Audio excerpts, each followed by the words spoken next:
बिस्मिल्लाहिर्रहमानिर्रहीम। अस्सलाम वालेकुम नाज़रीन, आप यूट्यूब चैनल देख रहे हैं। मैं इमरान खान हूं। कुछ अपडेट्स मैं आपके साथ शेयर करता हूं। एक तो आज लंदन में प्रोग्राम है और ये प्रोग्राम ह्यूमन राइट्स के हवाले से है। पाकिस्तान के अंदर जो हालात हैं उनके ऊपर बहुत सारे ओवरसीज पाकिस्तानी परेशान हैं। हम मिलकर कोशिश करते रहते हैं ताकि आलमी सतह पर आवाज उठाई जाए और जितना जो अपने तौर पे एफर्ट कर सकता है उन तमाम को एफर्ट करनी होगी और हम सब भी ये कोशिश करते हैं। आज इसी सिलसिले की एक कड़ी है। तो जो लोग बरतानिया में मौजूद है वो मेरी वीडियो सुन रहे हैं तो वो हमारे प्रोग्राम में शिरकत के लिए जरूर आए और लंदन में ये प्रोग्राम है।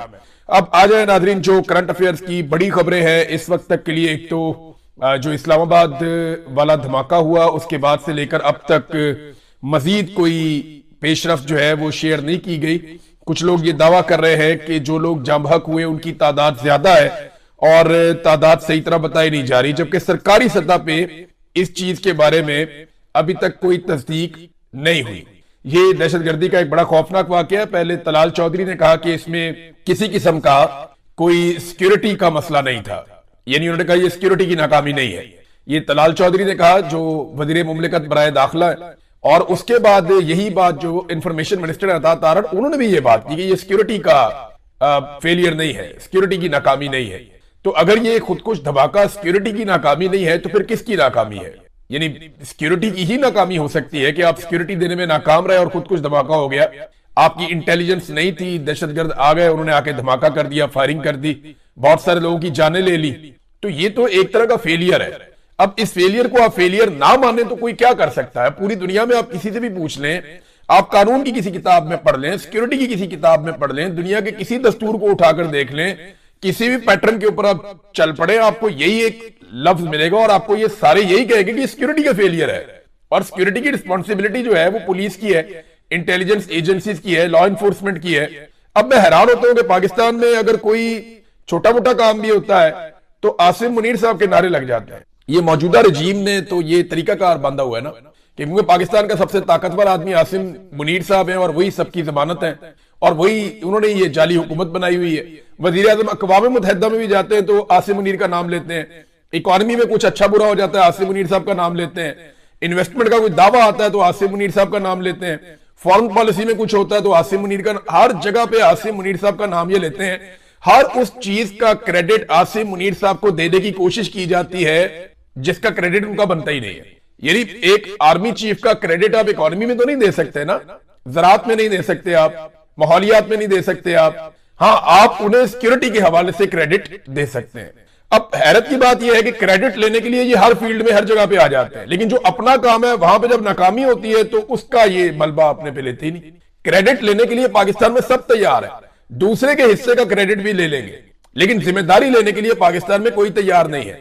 दूसरे के किए हुए काम के ऊपर अपनी तख्ती लगाने के लिए सब तैयार है, लेकिन अपना जो काम बिगाड़ा हुआ है, जो काम करने में नाकामी हुई है, उसकी जिम्मेदारी लेने के लिए पाकिस्तान में कोई तैयार नहीं है। और जब तक आप ये नहीं करेंगे, अकाउंटेबल नहीं करेंगे लोगों को, तब तक आप इस लड़ाई में जीत नहीं सकते। आपको फेयर होना पड़ेगा, आपको अपने साथ मुखलिस होना पड़ेगा, आपको देखना पड़ेगा कि आप कहां पे गलती कर रहे हैं। जहां आप गलती कर रहे हैं उस गलती को आप ठीक करेंगे, उसके बाद आपके लिए आगे बढ़ने का रास्ता खुलेगा।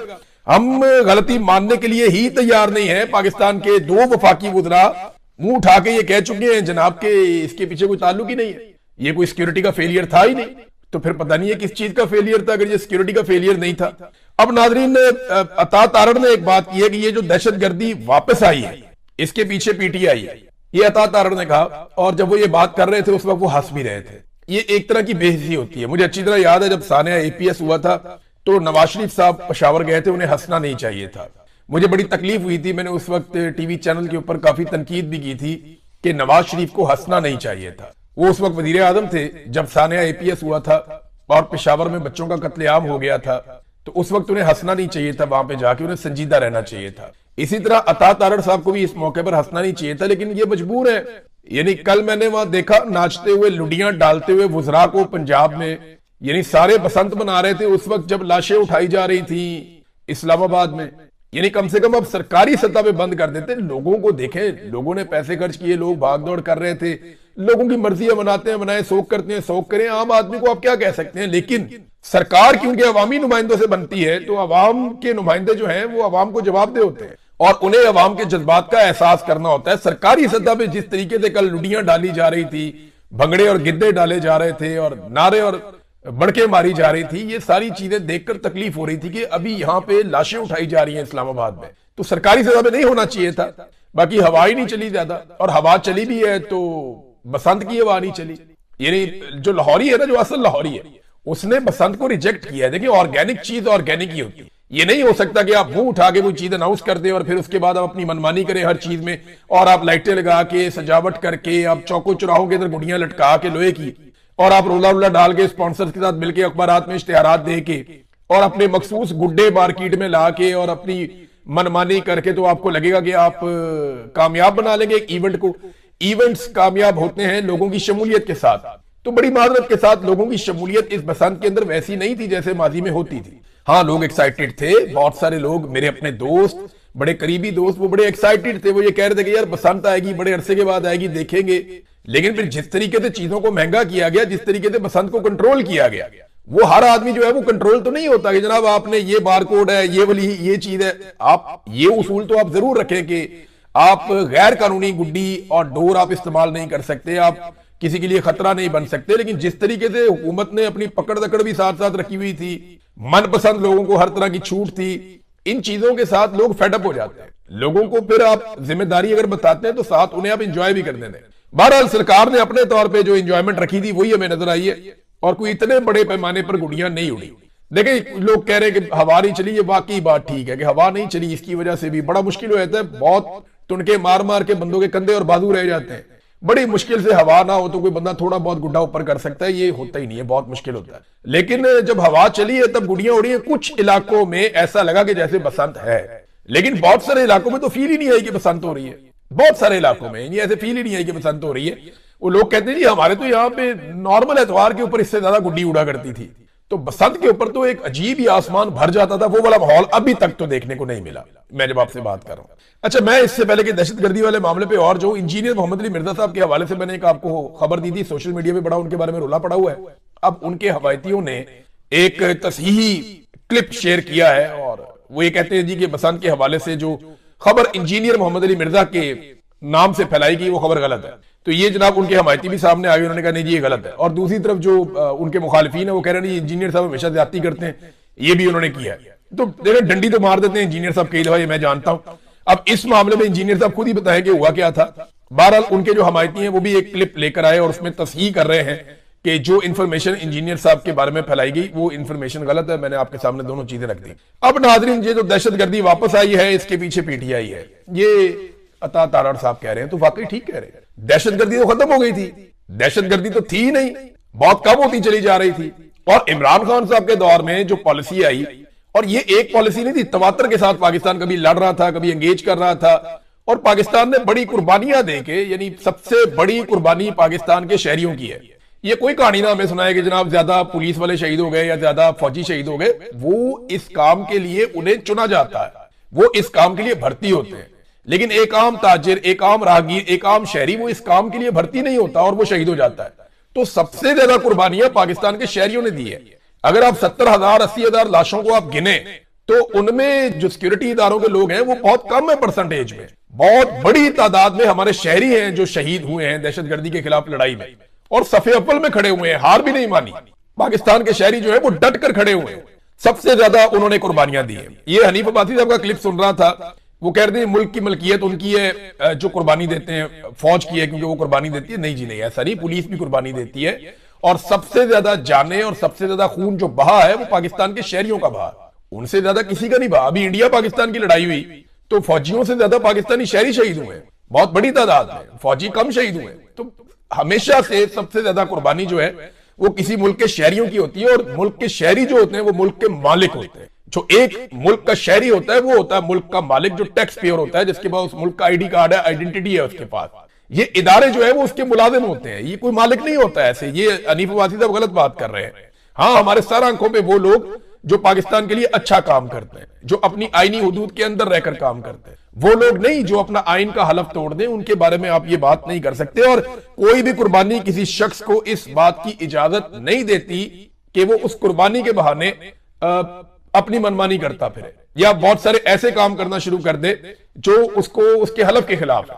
वो ये नहीं कर सकता। ये नहीं हो सकता कि आप आइन को तोड़ें और फिर शोहदा के पीछे जाकर छुप जाए।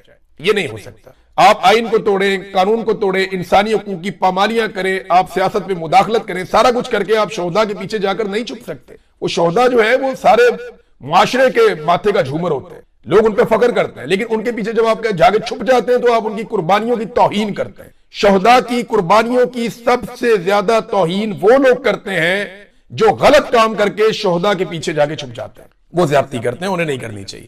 अच्छा जी, ये जो कहा इन्होंने कि जी दहशतगर्दी वापस आई है, इसके पीछे पीटीआई, बात ठीक है। कैसे ठीक है मैं बताता हूं आपको। लेकिन जब पाकिस्तान में जर्नैलों ने, मिलिट्री एस्टेब्लिशमेंट ने, जर्नैलों ने मिलकर जब रजीम चेंज ऑपरेशन किया, ये जनरल बाजवा के दौर की बात मैं आपको कर रहा हूं, तो उस वक्त पाकिस्तान की मिलिट्री एस्टेब्लिशमेंट अपने इदारे समेत बहुत ज्यादा डाउन जाना शुरू हो गई। उनकी मकबूलियत ही बढ़ गई।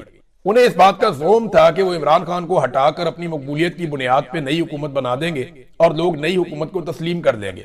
लेकिन इंपोर्टेड हुकूमत नामंजूर का ट्रेंड काबू ही नहीं आ रहा था। उस वक्त जर्नैलों को अपने पुराने तहरीके तालिबान पाकिस्तान की याद आई। क्यों?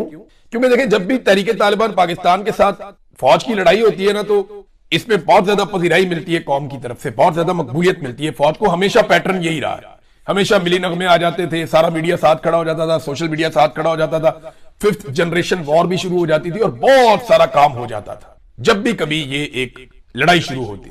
तो फिर दहशतगर्दों को पाकिस्तान में वापस लाने का आगाज किया। ये जनरल बाजवा और जनरल फैज हमीद और जनरल नदीम अंजुम, इनका कारनामा था। ये दहशतगर्दों को पाकिस्तान में लाना चाहते थे। पाकिस्तान तहरीक इंसाफ ने मना किया, उनकी हुकूमत खत्म हो गई।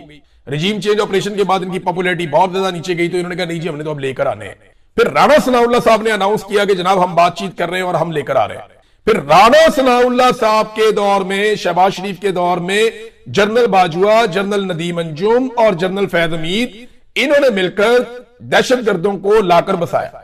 देखिए ना, इतने बड़ी तादाद में लोग बॉर्डर क्रॉस करके तो नहीं आ सकते। और ये आए शहबाज शरीफ के दौर में और आकर ये खैबर पख्तूनख्वा में बस गए। अब ये जो दहशतगर्दी वापस आई है, इसकी वजह पीटीआई है। वजह ये है कि पीटीआई ने ऐसी तबाही फेर दी थी एस्टेब्लिशमेंट की कि एस्टेब्लिशमेंट को तहरीके तालिबान पाकिस्तान की याद आ गई और फिर दहशतगर्दों को लाकर बसाया गया।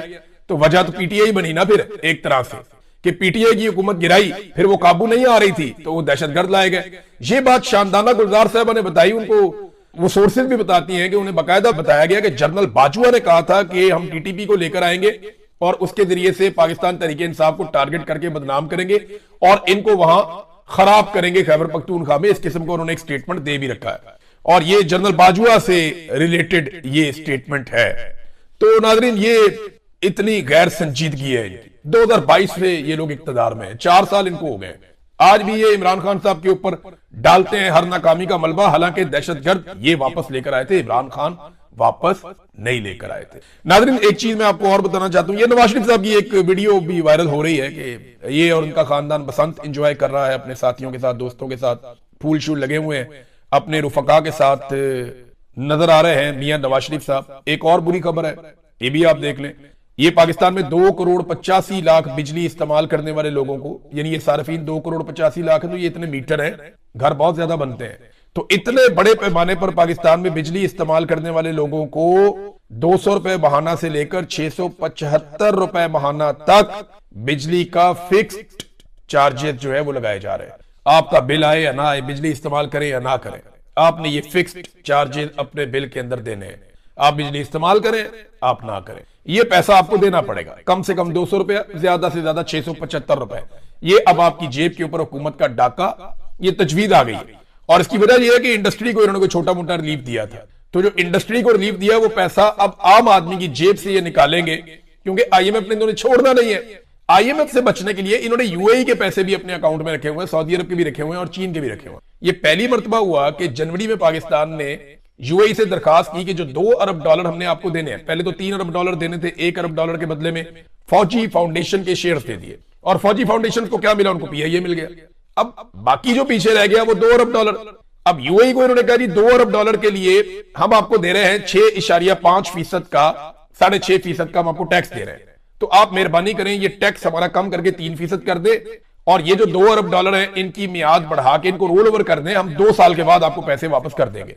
उन्होंने कहा नहीं, हमने ये पैसा वापस करना था 16 जनवरी को और यूएई ने पहली मर्तबा तारीख में हमें टाइम दिया 1 महीने का कि 1 महीने के बाद ये पैसा वापस करो।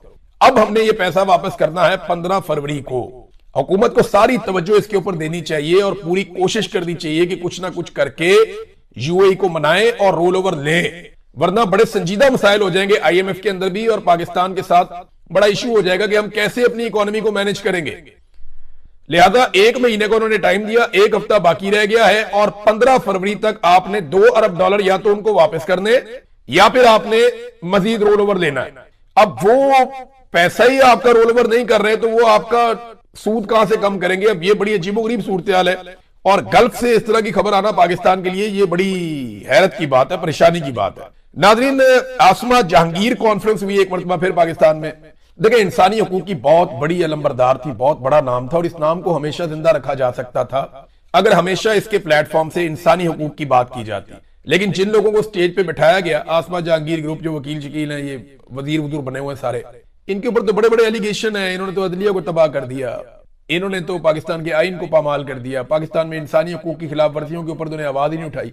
बल्कि आसमा जहांगीर कॉन्फ्रेंस में स्टेज से खड़े होकर फौजी अदालतों की तारीफ की गई या उसको जवाब दिया गया, उसकी हमायत की गई कि जनाब फौजी अदालतें तो होंगी, फिर ये होगा वो होकर के बात हुई। अब आसमा जहांगीर साहबा की रूह भी तड़प रही होगी, तड़प गई होंगी उनकी रूह के यार ये क्या कर दिया इन्होंने मेरे से, मैंने सारी जिंदगी मार खाई, सारी जिंदगी में खड़ी रही, जिस जुल्म और बर्बरियत के खिलाफ आज मेरे बाद मेरे लोगों ने पास नहीं रखा मेरा। देखिए, आसमा जहांगीर फिर इसका मतलब है अब माजी हो जाएंगी। आसमा जहांगीर का नाम कोई नहीं डबो सका, उनके चाहने वालों ने, उनकी औलाद ने और उनके लोगों ने उनका नाम डबो दिया। आज पाकिस्तान में अगर इंसानी हकूक के अलमबरदार है तो कौन है?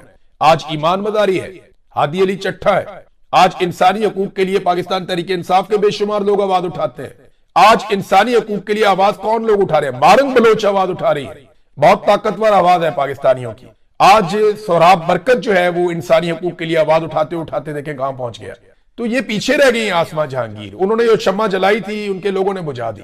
मुझे बड़ी तकलीफ हो रही थी ये देखकर, फखर से कहा जा सकता था इनके बारे में। लेकिन नाज़रीन, एक मैंने आपसे गुजारिश भी करनी है, वो ये कि कासिम सूरी साहब ने अपना यूट्यूब चैनल शुरू किया और देखिए उनकी पहली वीडियो है। जब मेरी पहली वीडियो थी ना, मेरे पास माइक भी नहीं था, यानी मुझे पता ही नहीं था कि इसके साथ माइक लगा के ज्यादा बेहतर हो जाएगा, या वो मैंने वैसे ही कर दी थी। वैसे भी हादसाती तौर पर शुरू हुआ था। तो ये शुरू में वीडियोस होंगी, कोई प्रोडक्शन की गलती होगी, कुछ छोटी मोटी चीजें इधर उधर हो जाएंगी, ये प्रॉब्लम हो जाती है शुरू में। लेकिन आप सब ने इस चैनल को सपोर्ट करना है। देखिए, मेरे लिए कासिम सूरी एक पॉलिटिशियन से बढ़ के एक बहुत अच्छा इंसान और एक अजीम आदमी है, एक ईमानदार इंसान है, एक बहादुर इंसान है और एक हमदर्द इंसान है, एक दोस्त है, एक भाइयों की तरह। तो मैं तो कासिम सूरी साहब की बहुत कदर करता हूं, लेकिन मैंने देखा पाकिस्तानी भी उनसे बहुत प्यार करते हैं। मेरी एक गुजारिश है आप सबसे कि कासिम सूरी साहब के चैनल को आप फॉलो करें, सब्सक्राइब करें और जैसे आप अपने चैनल का ख्याल रखते हैं उनका भी ख्याल रखें।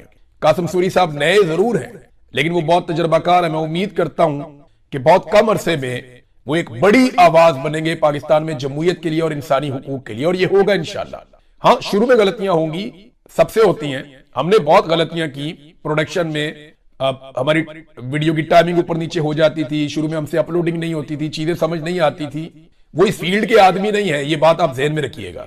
वो एक पॉलिटिकल आदमी है, पॉलिटिकल वर्कर है, सारी जिंदगी उन्होंने एक जिद्दोजहद में गुजारी है, लेकिन वो ये काम उनके लिए नया है, लेकिन वो इसको कर देंगे, मुझे इस बात का पता है। तो आप सबसे गुजारिश है कि कासिम सूरी साहब को और उनके चैनल को